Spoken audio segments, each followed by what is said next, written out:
ayan, available na naman po ang ating quail eggs. Ayan, table eggs po yan for consume.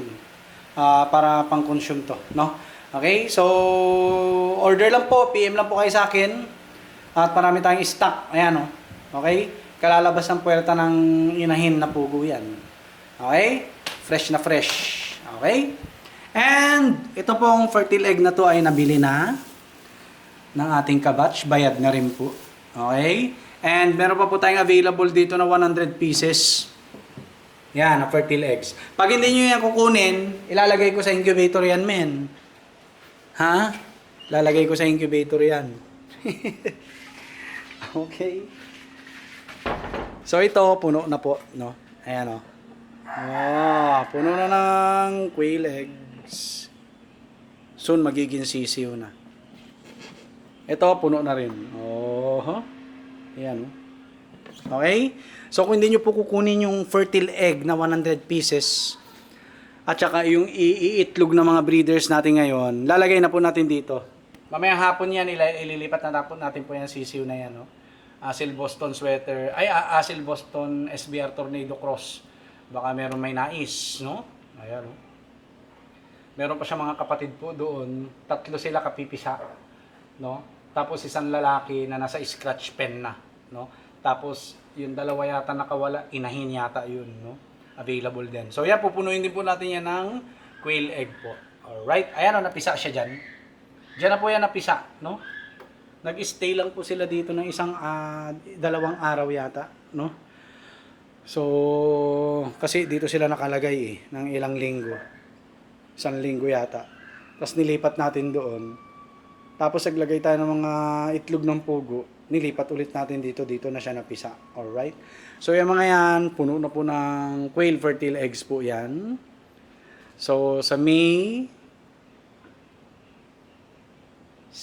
17 ang unang-unang pisa, no? Tapos 18 at saka pang 19 yung ilalagay natin dito, no?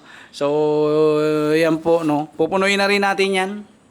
Siguro baka hindi na natin ibenta yun, no? Hindi na natin ibenta. Right? So yun, dito muna tayo sa brooder natin. Okay? Ito po, bakante na po yan. No, wala na nakalagay yan. Dito 2. Asil Boston SBR Tornado. Isang pula at saka isang gold. Ayan po. Init na rin sila. Kaya hindi na tayo nagbukas ng ilaw po nila, no? Ayan, naiinitan na rin po itong mga to, no? Okay. So, sobrang init ng panahon. Alright. So ito po yung mga inahin natin. Soon to be layers natin. Ayan po yung nanay nila, oh. Yung SBR Tornado natin. Personally banded ng El Game Farm po yan. May wing band at leg band. Ang nanay at tatay po niya ay na-acquire po nila kay Mount Banahaw. Ayan. Tapos ayan yung mga inay natin. Pinakain ulit natin, no? Alright. And then itong mga nasa scratch pen, nadiligan na rin po natin to, no? Yan. Okay. So, ang dami natin pambenta po, no? So, ang pambenta po natin dyan, ayan si Oriental Hatch. Tsaka yung mga Oriental sweaters po natin. Alright. So, kung gusto may mag-acquire rin po ng ating mga breeding materials dito, pwede po, no? Pwede. Sasabihin ko naman kung goods or not goods, diba? At, yan, meron na tayong 2 itlog ng manok, pansarili. So, hindi na natin po problemahin ang pambaon-baon nating itlog. Ayan, no? So, 1 PM start na po sila mangitlog yung mga yan. Sabay-sabay na natin ilagay sa incubator yung mga itlog na na-acquire natin kay Kagawad, no? Sandy. Sabay na natin po sa ating mga itlog. Mamayang 7 to 8 PM. Lagay na natin sa incubator. Ayan, no? Diba?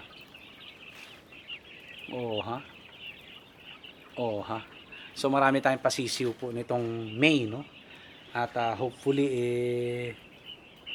makapagpagawa na tayo ng brooder natin. Pero may naiisip po ako, no, na simple brooder na gagawin lang natin. Kahit hindi tayo magpagawa, kaya ko na. Caring-carry ko na po. Alam ko na yung gagawin ko, no? So, abang-abangan nyo po yan, no? At para at least, makita nyo po kung ano yung gagawin nating brooder, no? Ano pa yung gagawin nating mga,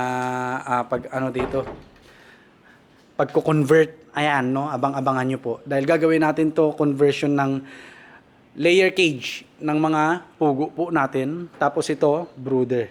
Okay? So, hinihintay ko lang po yung budget natin na bonus. Ayoko na pong gumalaw kasi muna dito sa savings ng ating pugo at saka manok, no? Dahil pinapaikot ko po, no? Kasi kung igagastos ko po kaagad diyan, patay ang pera pa sa ngayon, no? Kasi wala pa naman tayong pasisiw, no? Wala pa naman po tayong pasisiw. At least kung ibibili ko ng itlog ng pugo, alright? Kikita pa tayo, no? Manganganak pa yung pera. So, habang nasa incubator pa yung mga itlog ng pugo natin, kakasalang lang naman, no? So, 18 days yung last day daw po ng pagpisa ng itlog ng pugo, no? So, sa May 17 pala, ayan, no? May 17, mapipisa yung huling pisang araw ng itlog natin na nilagay sa incubator. Yung pangalawang lagay doon sa kalahati nung isang automatic incubator natin is 18. Yung ngayon, sa May 19 na po. Ayan o. May 19 na ang pisa. So, yun. Kung wala mag-acquire po nito, lalagay po natin to sa incubator po natin. No? Napili na rin ni Kagawad yan. So, marami-rami rin yan. Tapos, yung iitlog ng ating mga manok mamaya ay ilalagay na rin po natin sa incubators. Ito, okay na to. Ayan. So, meron pa tayong 50 pieces na order kay tita ko. Dapat to kanina na ano na natin, no, na i-deliver na. Kaso nga lang nagpadagdag sila, sir, no, yung kumuha niya, no. So, bali 500 pieces na yung kinuha po nila. Okay? So, ito, meron tayong pa-order. Oh, may 50 pieces na. Magtutuloy-tuloy na naman yan, men. O, di ba? Kaya ano pang hinihintay nyo? Mag-PM na kayo. Saglit lang yan, no? Wala pang 3 days, 4 days, ubus na, no? So, marami pa tayong mga magiging customer, nararamdaman ko yan. At sigurado ako dyan. Alright? So, yun lang po. Nag-incubate na tayo. Nagbakante na tayo ng brooder sa kabila, no? And hopefully, ay maging successful yung quail breeding and propagation po natin. Alright? So, yun lang po. Peace, yo!